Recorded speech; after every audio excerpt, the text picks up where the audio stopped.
think you've hit on something really important there. So you and I spoke last time in our last discussion about how we both got such a passion for looking after elderly animals. Yes. But for all sorts of reasons. And it makes me quite emotional to think about it, with the wisdom that our elderly animals not only pass on to us humans very graciously, but also when you see the interaction of how the elderly animals take that leadership, that calming role, the nurturing role with other animals in the group. Now, do you think, Emelie, that part of the society problems that we've got is because a lot of people, again, I'm using in inverted commas for those listening this on the podcast, the Western world, we've lost that appreciation for the elders. So every single ancient tradition, wisdom, tribe has always had a real reverence for when you move into that part of your life and the wisdom that you can bring and the stability that you can bring. But in our societies, we don't see that so much. We tend to see the elderly as a burden, put them in care homes, etc., rather than actually learn from them and have that stability around us. Do you feel that's a contributor? Yeah, I definitely think so. And I mean, you even see it, we project that onto older animals as well. It's like we keep the animals for as long as they are productive. Yeah.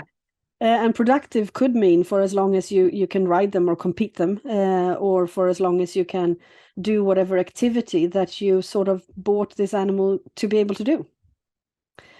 So we also miss out on what we can learn from, like you say, spending time with someone who has all these experiences, but also we need to practice serving others.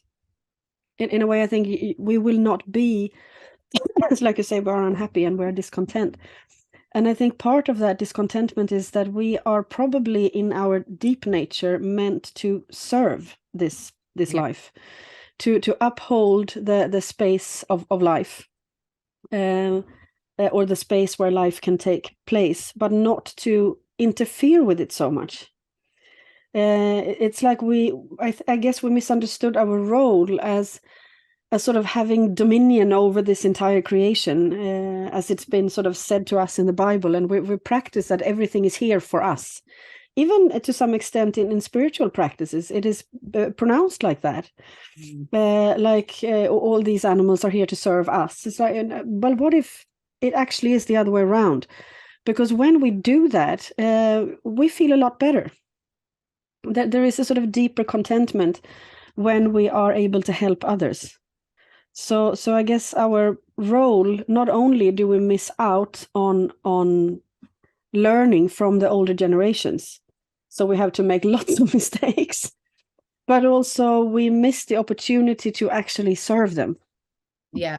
And with that sort of respect that we also need to practice, because we are losing, when we are these sort of modern drug addicts, we are losing self-respect. We do, whether we are aware of it or not. And then it becomes very hard to respect someone else. And we look so much to the outcome of things. I guess this is another important factor, that we are doing something in order to get the result of the doing. So with elderly people, the result is that eventually they will die. So what's the point? It's not going to lead anywhere in our productive society. So that's why also you can see the politics in Sweden. It's like, if you put money into a school, that's a cost. But if you build a road, it's an investment. You will see how they sort of phrase it differently, because we think that one thing will lead to further development, and that is brilliant. And whatever is more towards care is actually, that's a cost, because it doesn't produce anything. Even if you would think that a school could do that, but that's how we look at it. So when we are constantly going somewhere, we have a problem. And I guess this is where we relate to linear time, and no other species does that. So we are doing things in order to get the sort of reward of the result, which means that we are really not present in what is happening at the time. So we seem to be the only species that can experience that things feels like they are without meaning. So all the time we look for meaning. We look for something outside of the event itself. I can't just take a walk in the forest with my horse but I can say that I can do it if I'm training the horse. If it's an exercise that will strengthen the legs or the back or whatever, then I can do it. But to just actually be in the forest because you want to spend that time, you almost need to find an excuse for that.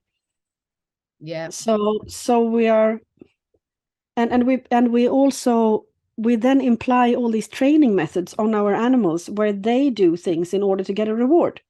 Like they will sit or run or jump or lie down or make somersaults, whatever, to get a sweet. But it's actually a very strange way of forming a relationship. I mean, another way of forming it would be that we find a common interest and we share the experience of doing that.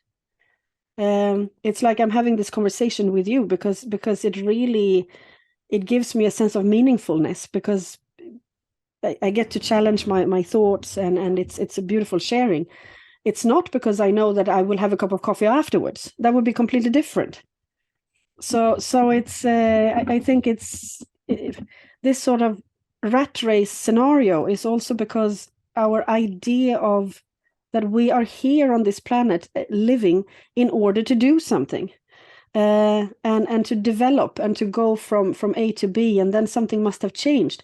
Other species don't really speak about the meaning of life at all, because the meaning of life to them is the fact that we can be alive at all, which is completely different. And so I think we are really missing out.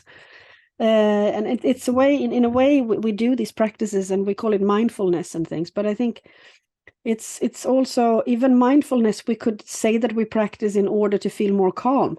But to live just for the sake of living, this seems to be where other species really can help us, actually, as to quality of life.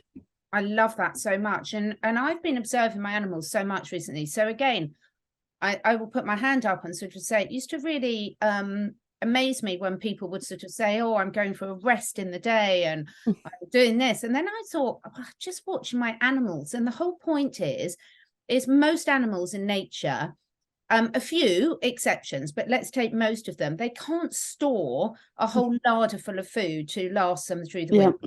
For example, there are some exceptions which have some great adaptations to do that, but most animals can't. So each day they have a routine of food, water, shelter, looking after their young, etc. And we seem to think that, as you say, we've done that, therefore we can tick that off the list. And we tend to keep those sort of mundane habits of living life, I would say, rather than just survival, as if they're an inconvenience that get in the way of some of our other dreams. But my cats or my dogs, or even when I look at the wildlife around me, the fact that tomorrow they have to go off and hunt again for food, whether they're a herbivore or a carnivore, doesn't stop them resting today. And exactly. It's such a beautiful cycle when you observe that, in terms of appreciating what we need to do right here, right now, to keep that natural cycle going. And us humans are sort of, we're waiting for our holidays, we're waiting for our retirement, we're waiting for our pay rise, we're waiting to be responsible enough to have children. Don't ever wait, you never will be, trust me. Yeah, I totally agree on that one. It's this constant, as you say, driven from our mind, which is so taking away the enjoyment of the simple things, life, that actually we are evolved to do. And it's such a paradox about how we get back to that, because I think most people watching this will understand that they're not happy. There's an intense level of stress in some area of most people's lives. How you label it will be different for different individuals, but on that rat wheel of life, of paying your mortgage, of educating your children, of after relatives, etc. So